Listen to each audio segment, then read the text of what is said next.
ओम शांति। ओम शांति। ओम शांति। ओम शांति। ओम शांति। ओम शांति।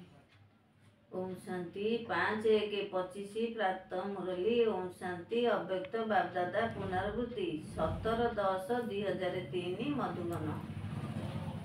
बाबा कहते सारा वर्ष संतुष्ट मणि होई सर्वदा संतुष्ट रहिब एवं समस्त को संतुष्ट करिब। आज दिलाराम बापदादा निजर चारिआडर सम्मुखरे बसिथिबा पिलामानकु दूररे थिले मध्य निकटरे रहुथिबा प्रत्येक राजकुमार तथा अति स्नेही पिलामानकु देखि हर्षित हेउछन्ति। प्रत्येक संतान राजा अटंती, सेथिबाई राजकुमार अटंती। एही भली परमात्मा स्नेह प्राप्त करिबा परमात्माकर गेला संतान हेबार भाग्य सारा विश्व भितरे बहुत कम आत्मा मानकु प्राप्त होइथाए।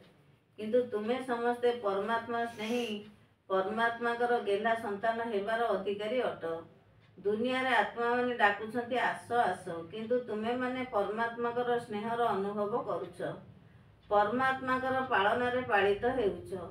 निजर एही भली भाग्य को अनुभव करुछ तो? बापदादा निजर सबु पिलांकु डबल राज्य अधिकारी रूप रे देखुछन्ति। वर्तमान मध्य स्वराज्य अधिकारी राजा अट एवं अट ना प्रजा तो नुहे ना, राजयोगी अट ना केही केही प्रजायोगी मध्य अट, केही प्रजायोगी नुहे तो कौन पछवाला राजयोगी अट तो? एठारे केही प्रजायोगी तो नाहांती ना, यह पक्का तो? भावी चिंती हाँ कुह। राज्य अधिकारी अर्थात समस्त सूक्ष्म एवं स्थूल कर्मेंद्रिय गुड़िकर अधिकारी कहीं ना स्वराज्य कुहा जाउछि ना। तेबे केबे केबे राजा हेउछन्ति ना सदाकालर राजा अट। मूल कथा हैला निजर मन बुद्धि संस्कार मध्य अधिकारी अट तो? सबु समय रे ना केबे केबे? जदि स्वराज्य बोली कहूछ तेबे सदाकालर स्वराज्य होइथाए ना ना दिनक पई होइथाए, आर दिन को न थाए। राज्य अधिकारी तो सबुदिन पई थाए ना। तेबे सदा स्वराज्य अधिकारी अर्थात सदा सर्वदा मन बुद्धि संस्कार उपरे अधिकारी कौन सदाकालर अट तो? सदा शब्द रे केही कहू नाहांती। केबे केबे मन तुमको चलाउछि ना तुमे मन को चलाउछ? केबे केबे मन मालिक होई जाउछि कि हेउछि ना?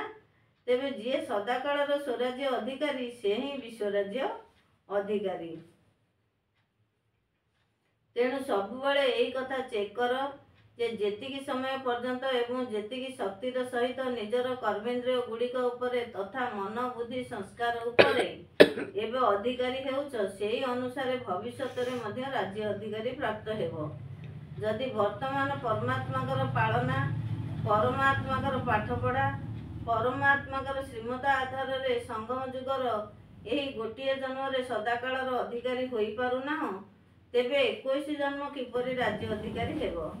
हिसाब अछि ना। वर्तमान समय रे स्वराज्य अर्थात स्वर राजा हेबा द्वारा ही 21 जन्मर ग्यारंटी मिली थाए।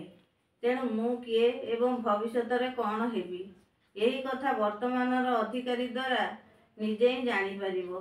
चिंता कर, तुम भली विशेष आत्मा मानकर अनादि आदि व्यक्तित्व एवं पर्सनालिटी अर्थात रॉयल्टी अर्थात राजकीयता केते उच्च अटे। अनादि रूप रे मध्य देख, तुम्हें आत्मा माने जेतेबेले परम धाम रे मध्य रहुछ सेतेबेले केते चमकदार आत्मा देखा जाउछ। सेही चमकर रॉयल्टी अर्थात राजकीयता एवं पर्सनालिटी अर्थात पवित्रता व्यक्तित्वर मान केते श्रेष्ठ अटे कौन देखि पारुछ तो? यह व्यतीत आत्मा रूप रे मध्य रहुछ, तेणु निकट रे ही रहुछ। जेपरि आकाश रे केही केही तारका गुड़िक बहुत अधिक चमकु थांती ना, सेही भली तुमे आत्मा माने मध्य विशेष करी बाबांक सहित विशेष भाव रे चमकुथिबा तारका अट। तेणु परम धाम रे मध्य तुमे माने बाबांकर निकटवर्ती होई रहुछ एवं सत्ययुग आदि समय रे तुम देवात्मा मानकर व्यक्तित्व एवं राजकीयता केते उच्च अटे। तेबे सारा कल्प रे चक्र लगाई देख, एठारे धर्म आत्मा माने मध्य जन्म नेइछन्ति, महात्मा माने मध्य जन्म नेइछन्ति।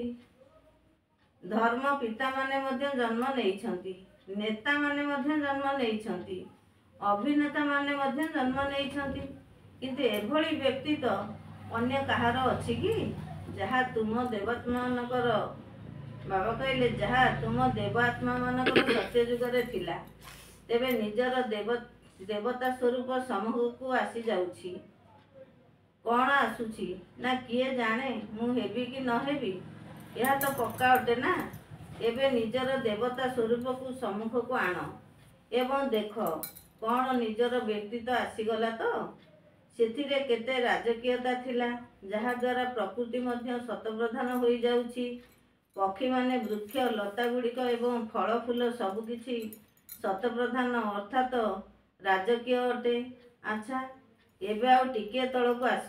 ନିଜର ପୂଜ୍ୟ ରୂପକୁ ଦେଖିଛ ନା? ତୁମମାନଙ୍କର ପୂଜା ହେଉଛି କ'ଣ ଡବଲ ବିଦେଶୀମାନେ ପୂଜ୍ୟ ହେବ ନା କେବଳ ଭାରତବାସୀ ପୂଜ୍ୟ ହେବେ? କ'ଣ ତୁମେମାନେ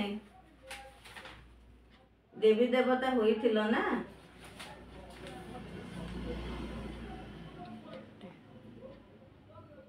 अच्छा, मीठे मीठे सिकिल दे बचप्रति मात पिता बाप दादा का याद प्यार और गुड मॉर्निंग। रूहानी बाप की, रूहानी बच्चों को नमस्ते। हम रूहानी बच्चों की, रूहानी बाप दादा को नमस्ते नमस्ते नमस्ते। वरदान। शुभ चिंतन एवं शुभ चिंतक स्थितिर अनुभव द्वारा ब्रह्मा बाबा समान मास्टर दाता हुआ। विस्तार।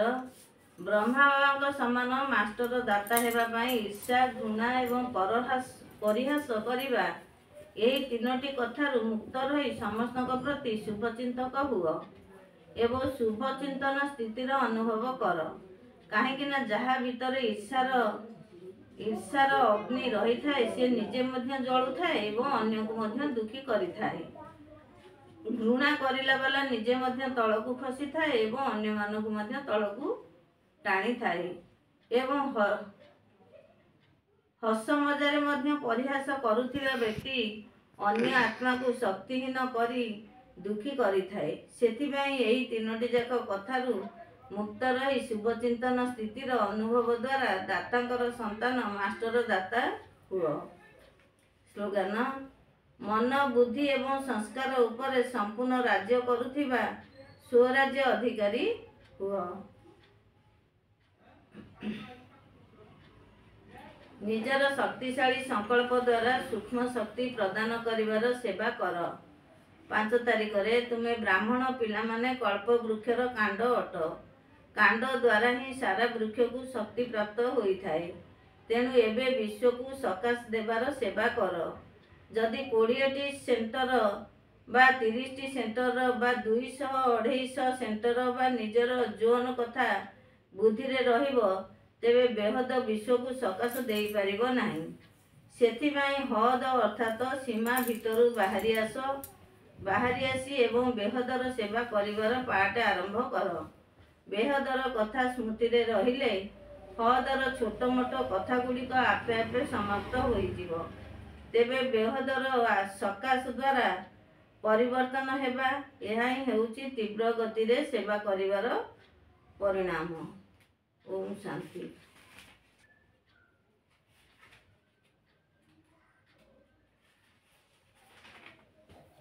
अव्यक्त इशारा। संतुष्ट मणि होई सदा संतुष्ट रुह एवं समस्त को संतुष्ट कर। 5 तारिख रे बाबा कहले, जेउ आत्मा को सर्व प्राप्तिर अनुभूति हेउथिबो से सर्वदा संतुष्ट रहुथिबे। तांको चेहरा रे सदा प्रसन्नतार लक्षण देखा जाउथिबो। सेवाधारी जेतबळे निज उपरे और समस्तक उपरे संतुष्ट होइथांती, सेतबळे सेवार सहयोगर उमंग उत्साह स्वतः होइथाए। कही करी कराइबाकू पड़े नाही। संतुष्टता सहजरे उमंग उल्लास आनी थाए। सेवाधारीकर विशेष यही लक्ष्य रहु जे संतुष्ट रहिबाकू हेबो एवं करिबाकू हेबो। ओम शांति।